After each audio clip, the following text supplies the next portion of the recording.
আসসালামু আলাইকুম আরব আমিরাত প্রবাসী ভাইগণ, আশা করি আপনারা সকলে ভালো আছেন। আমিরাত প্রবাসীদের 5টি দাবি সরকারের কাছে। রিজার্ভ বাড়াতে হলে প্রবাসীদের দেওয়া সেবার মান বাড়াতে হবে। চলুন খবরে বিস্তারিত জেনে নেওয়া যায়। আমাদের প্রবাসীদেরকে বিমান বাংলাদেশ এয়ারলাইন্সের কর্তৃপক্ষ আহ্বান জানিয়েছে বৈধ পথে দেশে টাকা পাঠাতে। রিজার্ভ বাড়াতে প্রবাসীদের সহায়তা চাওয়া হয়েছে।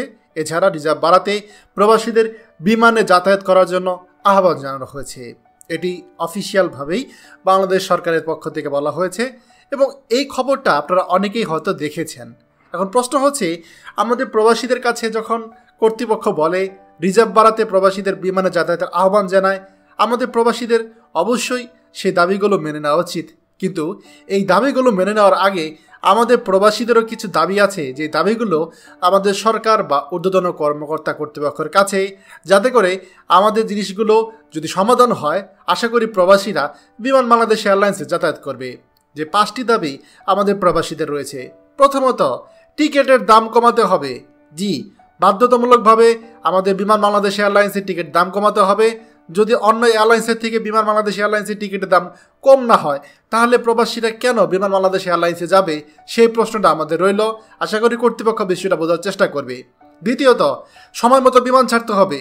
নিয়মবর্তিতা সময় মতো বিমান ছাড়া, এই জিনিসগুলো যদি কর্তৃপক্ষ সমাধান করতে পারে, তাহলে আমাদের প্রবাসীরা অবশ্যই বিমান বাংলাদেশ এয়ারলাইন্সে টিকিট কাটবে এবং বিমান বাংলাদেশ এয়ারলাইন্সে যাতায়াত করবে।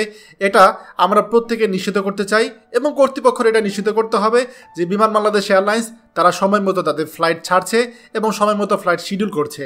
তৃতীয়ত, বাংলাদেশ এয়ারপোর্টে প্যাসেঞ্জারের নিরাপত্তা এবং তাদের সেই জিনিসপত্র হেফাজত করতে হবে, যেটা নিয়ে আমরা প্রায়ই দেখি প্রবাসীরা বিমানবন্দরে কর্তৃপক্ষ থেকে নাজেহালের শিকার হয়। বিভিন্ন সিকিউরিটি গার্ড থেকে শুরু করে ইমিগ্রেশন কর্মকর্তারা পর্যন্ত আমাদের প্রবাসীদের হয়রানি করে, তুইতুকারি করে, প্রবাসীদেরকে মারধর করে, থাপ্পড় মারে, প্রবাসীদের সাথে তুচ্ছ তাচ্ছিল্য করে, যেটা করতে দেওয়া যাবে না।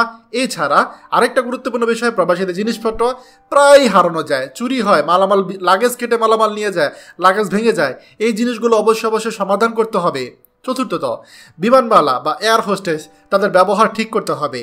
জি, আমরা জানি আমাদের বিমান বাংলাদেশ এয়ারলাইন্সে যারা এয়ার হোস্টেস রয়েছে তারা যথেষ্ট পরিমাণে ভালো, কিন্তু তারপরও সেবার মান আরও বাড়াতে হবে। কারণ কর্তৃপক্ষ যদি এটা সেবার মান বাড়ায়, সেক্ষেত্রে সামনের দিনগুলোতে প্রবাসীরা বিমান বাংলাদেশ এয়ারলাইন্স ব্যবহারে আরও বেশি আগ্রহী উঠবে। পঞ্চমত, আমাদের বিদেশে প্রবাসীদের সকল সেবা নিশ্চিত করতে হবে। আমাদের প্রবাসীরা যারা বিশ্বের বিভিন্ন দেশে থাকে, দেখা যায় প্রবাসীরা বিদেশে কিন্তু বিভিন্ন রকমের সেবা সুবিধাগুলো পাই থাকে না। আমাদের যে এম্বাসি আছে, দূতাবাস আছে, কনসুলেট আছে, সেখানে আমাদের প্রবাসীরা ঠিকমতো সেবাগুলো পায় না। এই সেবাগুলো অবশ্যই প্রবাসীদের যেন ঠিকমতো পায়, সেটা কর্তৃপক্ষ নিশ্চিত করতে হবে। এই 5টা দাবি যদি বিমান বাংলাদেশ এয়ারলাইন্স বা কর্তৃপক্ষ যদি সমাধান করে, তাহলে ইনশাল্লাহ প্রবাসীরা অবশ্যই বিমান বাংলাদেশ এয়ারলাইন্সে যাতায়াত করবে। এই বিষয়ে আমরা আপনাদেরকে শতভাগ গ্যারান্টি দিতে পারি। খবরটি দয়া করে আমাদের সকল প্রবাসীদের সাথে এক্ষুনি শেয়ার করে সবাইকে এই গুরুত্বপূর্ণ খবরটি জানার সুযোগ করে দিন। আর আপনি যদি আমাদের এই চ্যানেল নতুন হয়ে থাকেন, অবশ্যই আমাদের চ্যানেলটিকে সাবস্ক্রাইব করুন প্রবাসীদের সকল গুরুত্বপূর্ণ খবর সবার আগে পাওয়ার জন্য। ধন্যবাদ সবাইকে। আমাদের সকল ভিডিও আপডেট সবার আগে পেতে আমাদেরকে সাবস্ক্রাইব করুন। সাবস্ক্রাইব করতে সাবস্ক্রাইব বাটনে ক্লিক করুন এবং বেল আইকনটি চাপুন, যাতে আমাদের কোনো লেটেস্ট ভিডিও আপনি মিস না করুন।